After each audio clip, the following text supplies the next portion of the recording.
वृषभानुसुते देवी प्रणमामि हरिप्रिये। वन्दे नन्दव्रजस्त्रीणां पादरेणुमवीक्ष्णसा यासां हरिर्कथोद्गीतं पुनाति भुवनत्रयं। भक्त्या विहीनमपराधलक्ष्यै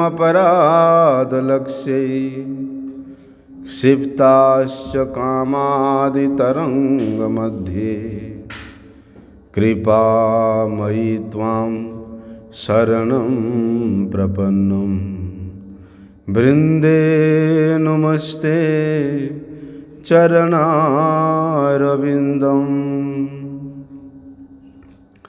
पतितपावन परम करुणामय परम आराध्यतम गुरुपाद पद्म ओम विष्णुपाद परमहंस परिव्राजकाचार्य अष्टोत्तरशत श्री श्रीमद् शिल भक्तिवल्लभ तीर्थ गोस्वामी गुरु महाराज जी के अभय चरण कमल में अनंत कोटि साष्टांग दंडवत प्रणाम करते हुए उनकी अहेतु की कृपा प्रार्थना करता हूँ।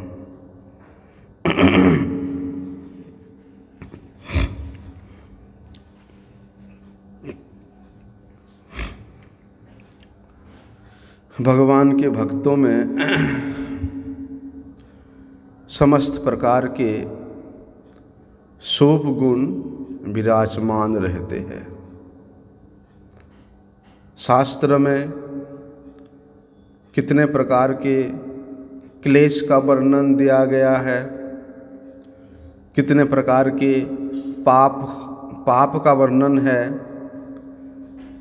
वे सब के विषय में श्रील विश्वनाथ चक्रवर्ती ठाकुर जी ने बड़े ही सुंदर रूप से वर्णन किया है।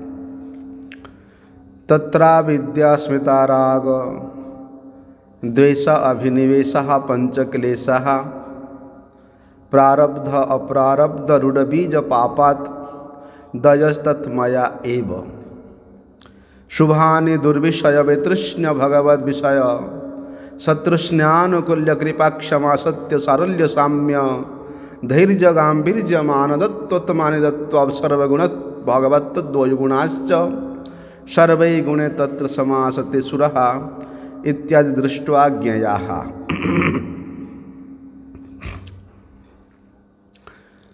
यहाँ पर श्रील चक्रवर्ती पाद जी ने कल हम लोगों ने श्रवण किया था कि वैदिक भक्ति और रागानुगा भक्ति के विषय में बोलते ये दोनों भक्ति में क्लेशघ्नि और शुभदा ये दो गुण रहते हैं, ये दो गुण उदित होते हैं। ऐसा कल हम लोगों ने श्रवण किया था। लेकिन अगर वो क्लेशघ्नि है, क्लेशघ्नि मतलब क्लेश को हरण करने वाली, तो क्या क्या क्लेश होता है वहाँ पर? पापघ्नि, पापों को हरण करने वाली, इसीलिए उसको क्लेशघ्नि कहा जाता है। अभी क्लेशक कितने प्रकार का क्लेश है, क्लेश वहाँ रहता है तभी तो क्लेशघ्नि हुआ है, क्लेश को दूरीभूत करती है तभी वे क्लेशघ्नि है। तो वो क्लेश क्या है, सुख किसको कहते हैं, ये सब के बारे में वहाँ पर श्रील चक्रवर्ती पाद जी ने बड़े सुंदर रूप से वर्णन किया है। महर्षि पतंजलि ने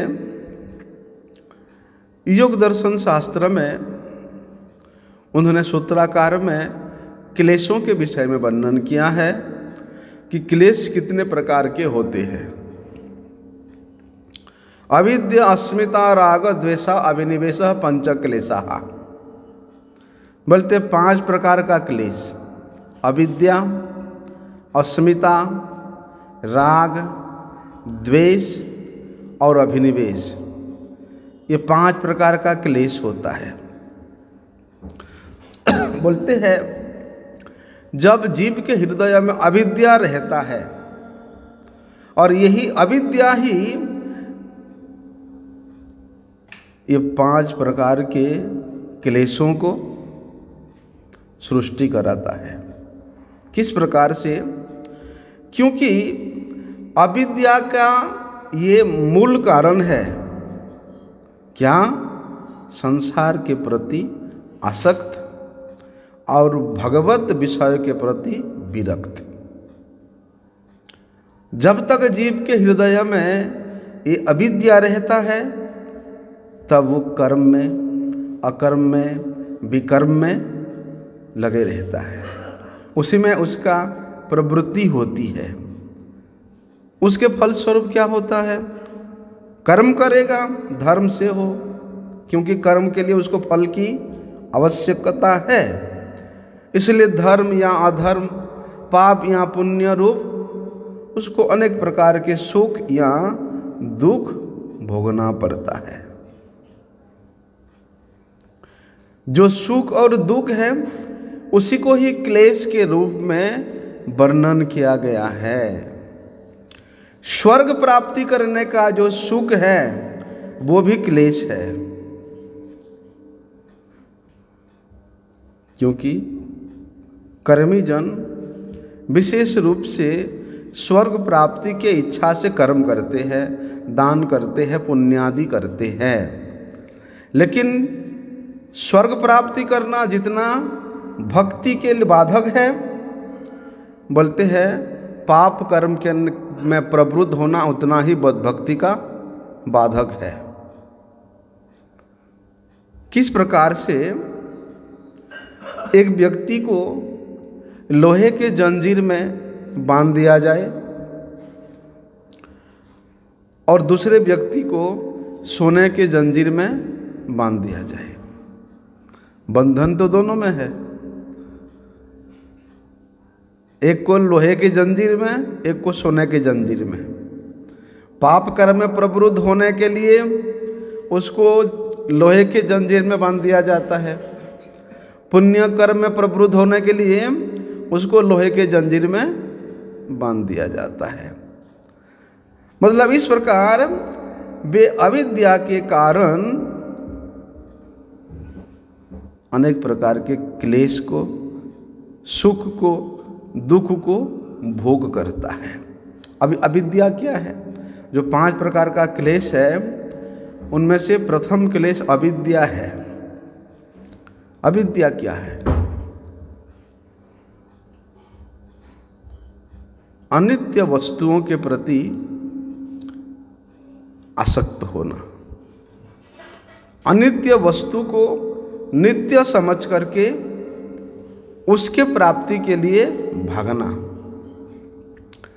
अपवित्र वस्तु को पवित्र समझना,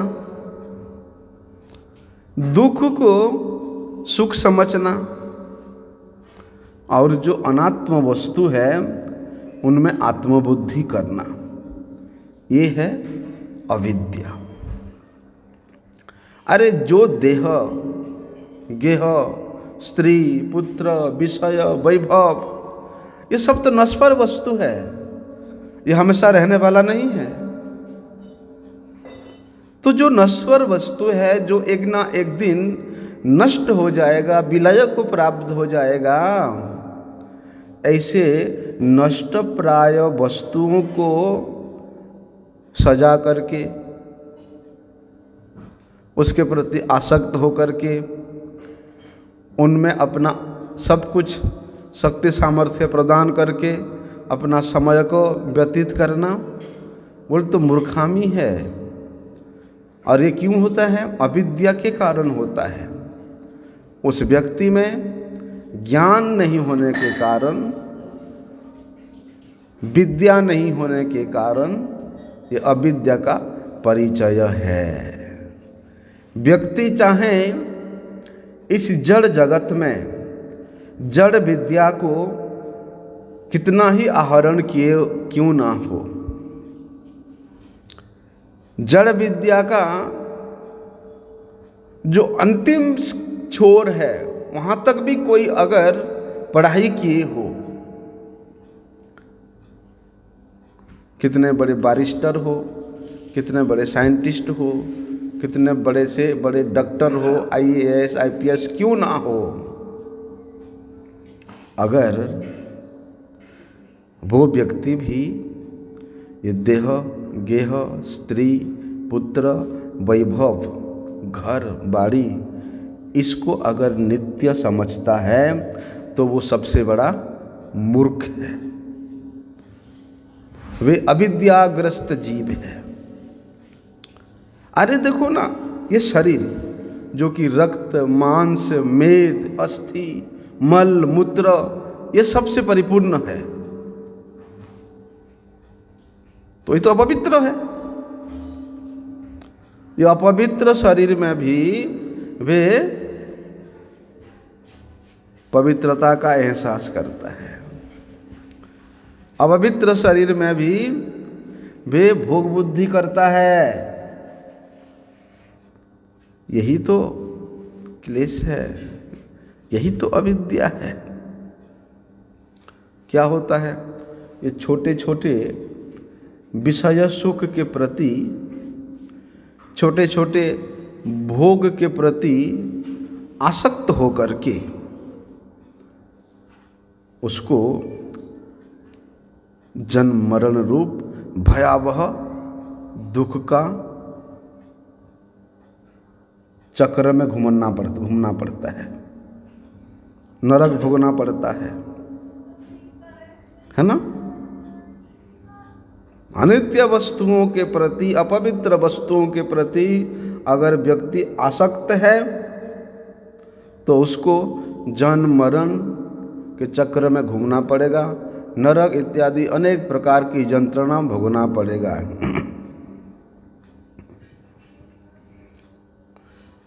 वे व्यक्ति क्या करता है,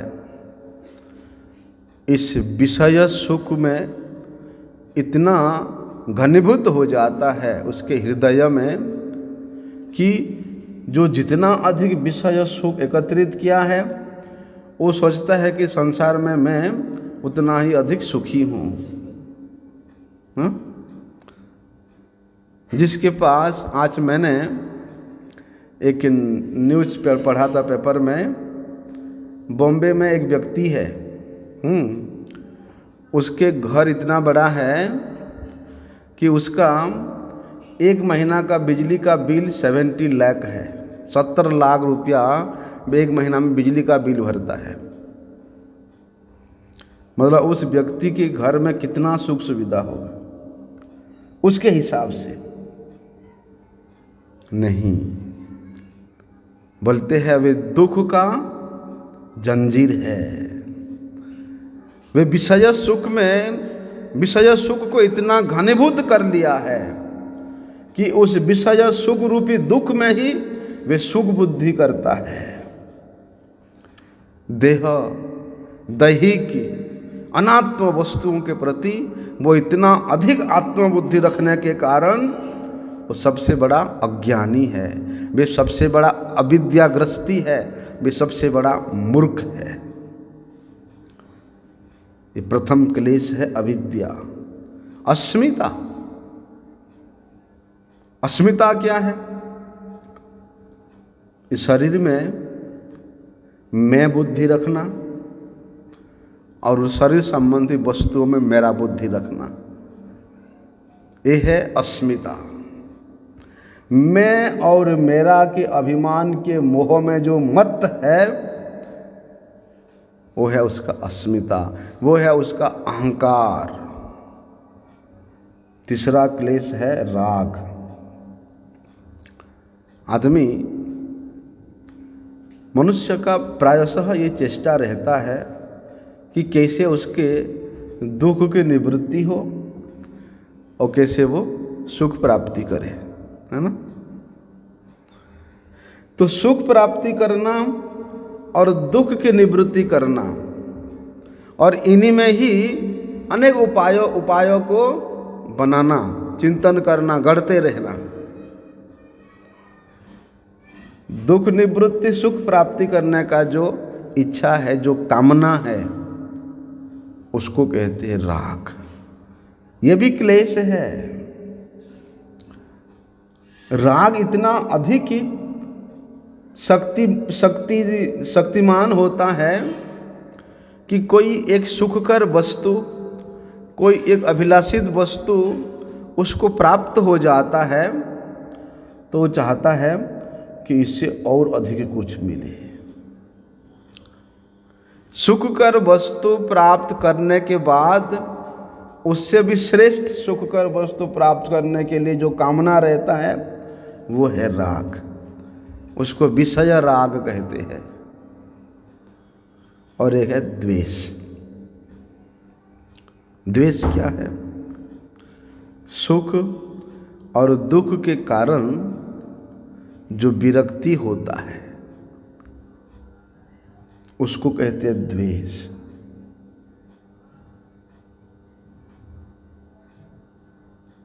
जो वस्तु, जो व्यक्ति सुख या दुख का कारण होता है और दुख का कारण होता है तो उससे विरक्ति हो जाता है,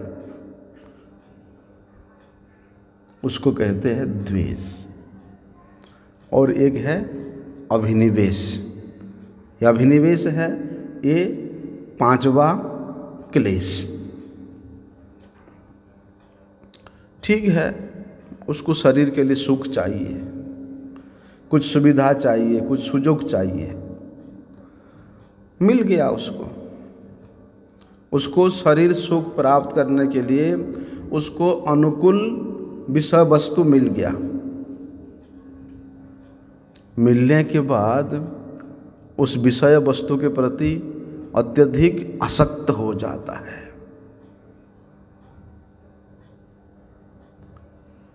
इतना आसक्त हो जाता है कि एक ना एक दिन उसको मृत्यु का भय सताता रहता है। हाय हाय, मेरा इतना सुंदर घर है, मेरा इतना सुंदर परिवार है, अगर मैं मर जाऊं तो क्या होगा? कहाँ जाएंगे बेचारे? कौन इनको देखेगा? कौन पालेगा? कौन पोसेगा? कौन रक्षा करेगा? इसको कहते हैं अभिनिवेश। ये है 5 प्रकार के क्लेश। फिर पाप। पाप भी बोलते हैं 4 प्रकार का होता है। प्रारब्ध पाप, अप्रारब्ध पाप, रूढ़ पाप और बीज पाप। ये 4 प्रकार के पाप भी उस क्लेश के अंतर्गत है। प्रारब्ध पाप क्या है? पूर्व जन्म में, पहले जन्म में आपने कुछ ऐसा पाप किया है जो पाप की, जिस पाप का कुछ कुछ फल, पाप का फल आप उसी जन्म में भोग लिए हैं और कुछ पाप संचित रूप से रह गया है जो कि वर्तमान शरीर में उस पाप को भोगना पड़ रहा है। उस पाप को भोगना आरंभ हो गया है। मतलब पहले जन्म का, पूर्व जन्म कृत पापों का फल वर्तमान जन्म में भोगना पड़ता है। उसको कहते हैं प्रारब्ध पाप। और एक पाप है अप्रारब्ध पाप। अनेक जन्मों से पाप कर्म किया है, 1-2 जन्म नहीं, अनेक जन्मों से वो व्यक्ति पाप किया है। वो पाप, अनेक जन्मों का पाप संचित रूप में वो सुरक्षित रूप से रखा हुआ है, जिसको अभी इसी जन्म में, इसी शरीर में भोगना आरंभ नहीं हुआ है, या उस पापों को अभी अभिव्यक्ति नहीं हुआ है, बस रखा हुआ है वो पाप। समय आने पे वो भोगना पड़ेगा, अभी भोगा नहीं, रखा हुआ है अनेक जन्मों का पाप। वो जो संचित करके रखा हुआ है पाप, उसको कहते हैं अप्रारब्ध पाप। और एक है रूढ़ पाप। इसको बड़े सूक्ष्म सूक्ष्म पाप कहते हैं। जैसे हम लोग सांस ले रहे हैं, उसमें कितने छोटे छोटे जीव हमारे सांसों के द्वारा अंदर जा रहे हैं और वो मर जा रहे हैं। चलते फिरते कितने कीड़े मकोड़े मर जाते हैं, कितने कुछ पाप होता है ना। बड़े सूक्ष्म विचार है पापों का। इसको कुट पाप भी कहते हैं, सूक्ष्म पाप भी कहते हैं। लेकिन ये छोटे छोटे सूक्ष्म सूक्ष्म पाप ये क्या होता है, बीज रूप धारण करके, बीज रूप धारण करके अगले आने वाले समय में वो फूटेगा, प्रस्फुटित होगा, पेड़ के रूप में वो उगेगा। अब जब पेड़ के रूप में उगेगा तो फल तो देगा ही, है? उसको कहते हैं रूढ़ पाप। और एक है बीज पाप। ये जो बीज पाप है ये वासनामय पाप है। ये वासना के रूप में रहते हैं, लेकिन प्रारब्ध पाप की ये पृष्ठभूमि है, प्रारब्ध पाप की ये केंद्र बिंदु है, स्रोत है। ये बीज रूप पाप जो है ये क्या करता है, वासना के रूप में हमारे हृदय में रहता है, चित्त में रहता है, छुप करके गुप्त रूप से। उसको प्रसुप्त काम कहते हैं। वो सोया रहता है, समय समय पे जगता है ऐसा। तो क्या है, ये वासना के रूप में हमारे चित्त में छुप के रहता है, गुप्त रूप में रहता है, और समय आने पर भगवान के इच्छा से ये प्रारब्ध होकर के अपने फल भोग कराते हैं। विचार करने वाली विषय है। वासना किस में होता है, जो भगवान से बहिर्मुख है। भगवान से बहिर्मुख कौन है, जो अविद्याग्रस्त जीव है ना। अभी हमने क्लेश का प्रथम पाठ सुना, अविद्या। जो अविद्याग्रस्त जीव है वे भगवान को भूल जाता है। भगवान को भूलने के कारण उसमें वासना होती है, और उन वासनाओं को भोगने की इच्छा से वो क्या करता है, अनेक शरीर धारण करके इस जगत में जन्म लेता है। देव, मनुष्य, तिर्यक, ये सब शरीर धारण करके वो वासना को पूरा करता है, भोगता है, उसको भोगना पड़ता है। ये तो शुरू से चले आ रहे हैं, ये अनादिकाल से चले आ रहे हैं। लेकिन जितने भी शरीरधारी जीव है उनमें से मनुष्य शरीर ही केवल कर्ममय है, और बाकी जितना शरीरधारी जीव है वे सब भोगमय है। अर्थात मनुष्य शरीर के द्वारा ही ये चारों प्रकार के पाप विशेष रूप से सृष्टि होती है, क्योंकि वो कर्ममय शरीर है। अब वो कर्म धर्म परायणता कर्म करता है, अधर्म परायणता कर्म करता है, पाप रूप कर्म करता है या पुण्य रूप कर्म करता है, वो उसके ऊपर डिपेंड है। इसलिए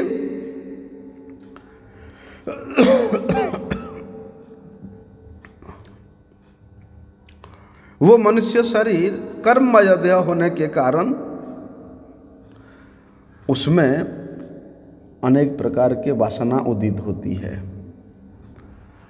जिस प्रकार के वासना उदित होती है वही वासना उसको दूसरे जोनियों में जाकर के मिल जाता है।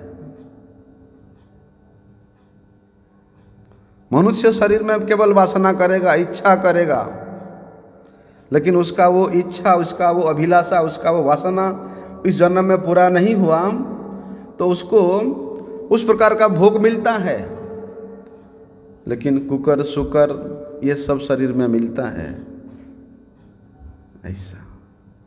इसलिए वहां कहते हैं भोग के अनुकूल होती है जो भोगमय शरीर है, और मनुष्य शरीर तो वो कर्म के द्वारा उन भोगों का अभिलाषा करता है, इच्छा करता है। लेकिन कहते हैं वो दूसरे जोनियों में, वे तिर्यक जोनियों में, चाहे वो देवता शरीर में क्यों ना हो, वहाँ पर वो जो वासना का भोग करता है वहाँ पर उसके प्रारब्ध पाप या अप्रारब्ध पाप नहीं होता। पाप केवल ये मनुष्य शरीर में होता है क्योंकि वे कर्ममय है।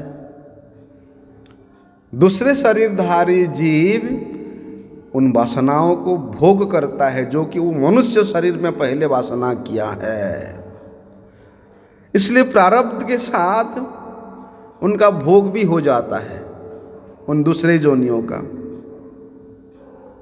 लेकिन वही वासना जब मनुष्य के शरीर में बीज रूप में उदित होता है, संचित होता है, किस प्रकार से?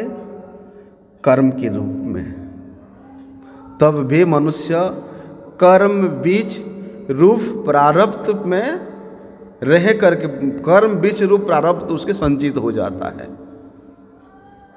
विचार करने से समझा जा सकता है कि मनुष्य जो भोग करता है उसके भोग के अपेक्षा उसका वासना बहुत ज़्यादा होता है।